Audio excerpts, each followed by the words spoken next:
ये जे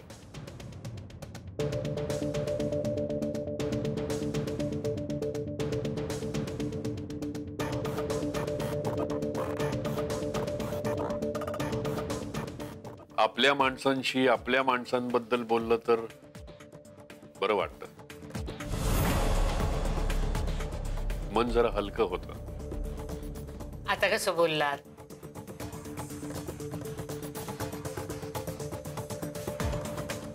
मनात जे आहे ते व्यक्त करणं फार महत्वाचं असतं.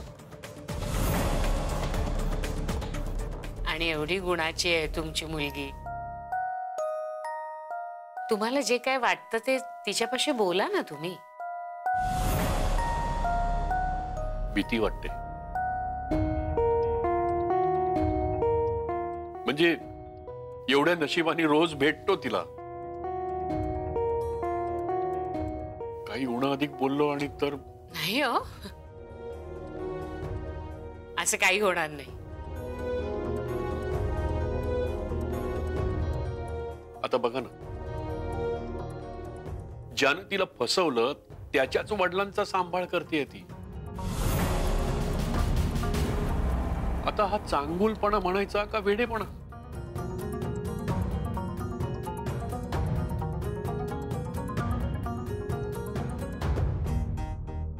दुधानं तोंड भाजलं की ताक सुद्धा फुंकून पितो माणूस.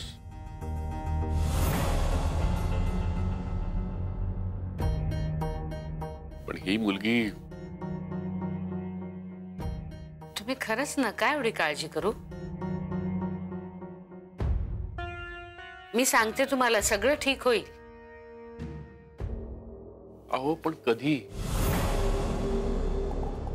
आता तुम्हीच म्हणालात ना, काळ बदलला की सगळं बदलतं म्हणून.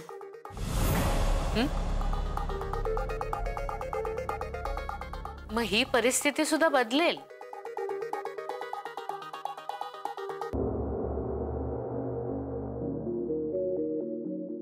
Let's hope so. एनिवे, या विषयावरती चर्चा करत बसलो ना तर त्रास व्हायला लागतो मला. सो स्टॉप दिस.